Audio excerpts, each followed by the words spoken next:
Okay, magandang umaga po sa lahat. Muli, ako po yung papasalamat sa umagang ito at ako po ay bahagi uli ng ating panambahan sa umagang ito. Bagamat ang ating pong hinanda ay parang sa mensahe, iba po kasi yung Bible study sa message.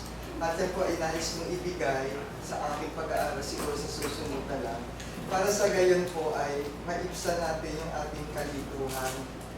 Ang Bible study po kasi ay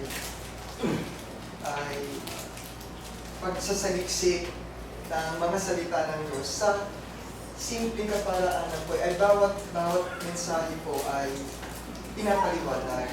Sa bahagi po kasi ng mensahe ay ito ay motivational or inspirational na kung saan kung paano mamumuhay ang isang Kristiyano. Bagamat total, dito ako nilagay sa Bible study ko, ay kailangan kong limitahan yung oras na kung saan ang kinatatakutan ko, gaya ng nasabi ko po, ay hindi ko masabi lahat yung nais kong ibahagi sa inyo po. Ngunit patuloy at patuloy po tayo na kung saan sa ating ginagawang pagsamba at paglilingkod sa Panginoon, kahit anuman po itong kaparaanan. Basta't ito ay sa ikalulugod ng ating Panginoon, ito po ay tinatanggap ng ating Panginoon. Kung kaya sa umagang ito, nais ko pong pag-aralan natin kung saan ay ang topic ko ay kung anong uri ng prutas ikaw bilang isang Kristiyano sa ngayon o namumuhay, or what kind of fruit is on the tree. Ibig sabihin nito, sa ngayong kasalukuyang pamumuhay na ito, ang bawat isa sa atin, maaaring ilan sa inyo ay matagal na mga mananampalataya, nasa magulang pa natin, nandun pa sa inyong mga kanununuan. Maaaring galing pa tayo sa iba't ibang lugar at tapos ay tinipon tayo dito, kung kaya tayo ay hindi lang baguhan na tinatawag. Maaaring ilan sa atin, mahigit ng 10, 20, 30. Ako po'y natatandaan ko, baka 50 years na po yata kami bahagi ng pagiging mananampalataya, bagamat kami ay galing sa isang kongregasyon bago kami nakarating sa tamang turo. Kung kaya, sa ngayon, patuloy at patuloy kong tinatanong, anong uri ba akong Kristiyano? Ako ba ang isang uri ng bunga na nakakabit sa puno ng ating Panginoon na nagbubunga, lumalago? O ako ay isang ordinaryo lamang ng mga mananampalataya na nakikiayon sa galaw na bilang isang Kristiyano? Kung kaya, sa panahon po na ito, nung nakaraang linggo, ay sinelebrate ng mga Katoliko yung tinatawag natin Easter Sunday. Although late nga po ako ngayon, kaso isang linggo pa lang naman nakakalipas, sinelebrate ng mga Katoliko o ibang Christians yung tinatawag na Linggo ng Pagkabuhay. At itong Linggo ng Pagkabuhay na ito ay taon-taon itong sineselebrate. Bagamat nakakalungkot na kung saan hindi alam ng ilang mga Katoliko o Kristiyano kung ano ang kahalagahan, kung ano ang importansya ng Lenten. Imagine, sineselebrate nito Wednesday, Ash Wednesday, Holy Thursday, Good Friday, Black Saturday, and then Easter Sunday. Ang haba ng kanilang celebrations. Pero kung pag-aaralan po natin kung ano itong Linggo ng Pagkabuhay na ito po yung panahon na kung saan ang kailangan ay ang panahon ng paglililay-lilay, panalangin, pagtulong sa at spiritual na pagbabago.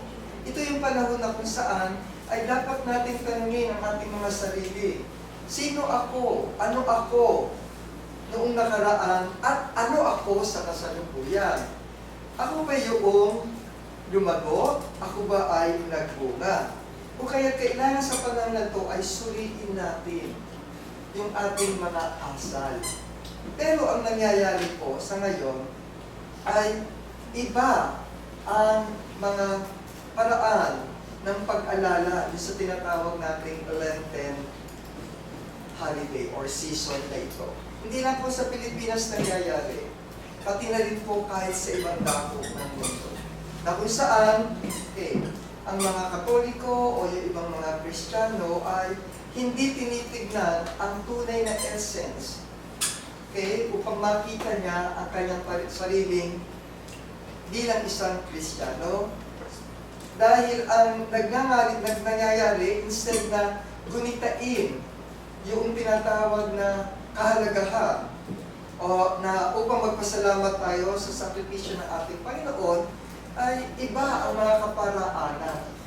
Traditionally, sineselebrate ito ng mga Catholic. Meron silang palaspas, meron silang mga pagpapako sa krus, mayroon silang mga tinatawag na pag-aayuno o yung pagpalo sa likod, at pagpapahirap sa kanilang mga salite.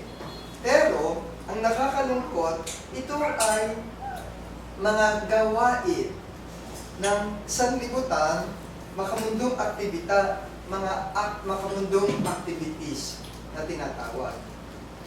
And hindi lang yung mga Katoliko ang gumagawa ng ganitong uri ng mga gawain. Even some of the mga nasa ibang organisasyon. Ang masakit, marami ang nagdadivert, punta sa swimming pool, swimming, nag-party, nagkantahan.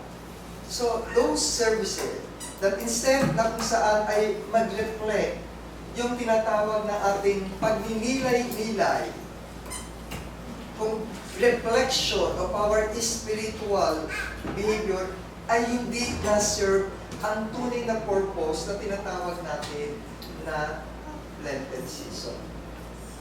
Ang Lenten word ay salita mula sa Anglo-Saxon na ang ibig sabihin po ay spiritual strength for our soul. Hindi naman natin maaalis na kung saan. Bakit ganon ang kaparaanan na ginagawa ng ilang mga tao? Hindi natin po sila pwedeng puwersahin.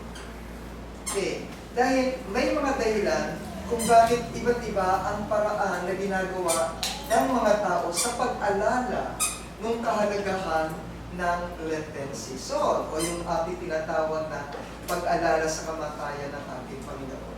Ano pang mga ibang dahilan na kung saan ay nais kong pambilin? Yung kakulangan ng pagkakaunawa, lalo na yung mga kabataan sa ngayon. Yung mga kabataan sa atin ngayon, ang alam nila kasi pagka Lenten season, mahal na araw, ay ito yung araw na mainit, kailangan mag-enjoy. Ito ay isang tradisyon, hindi o pangkulturang pagdiriwang. Parang sa kanila, ito yung culture natin mga Pilipino sa Pilipinas na sineselebrate natin taon-taon and to commemorate the death of our Lord. Ganun lang kasimple. And for those non-Catholic, nagda-divert sila sa ibang mga gawain.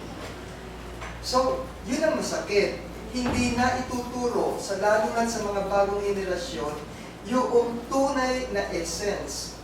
Kung kaya't lack of awareness or understanding ang tinatawag natin dito. Ang ilan naman po, bakit? Yung worldly distractions. Pagkakataon ko na mag-overtime. Mag-overtime na lang ako kaysa mag-holiday ako sa bahay, magtutulog lang ako. Maraming worldly distraction na kung saan pinupuno ni Satanas ang buhay nating mga Kristiyano para sa gayon ay maging abala tayo. Yung lahat, ang daming kinakatkat sa utak natin na yan. Na kung saan ay nagiging sagabal upang gawin natin yung tunay na dapat natin isagawa sa pag-aalala sa ating Panginoon. Pangatlo, yung kakulangan natin ng commitment. Maraming Kristiyano, marami tayong mga kapatiran, na kung saan ay gustong sabihin sila'y Kristiyano, bagamat wala sila sa tunay na paglilingkod. Sila yung mga tao na kung saan ay sana po ay hindi ako makasagasa o makapagsalita ng ibang magandang salita.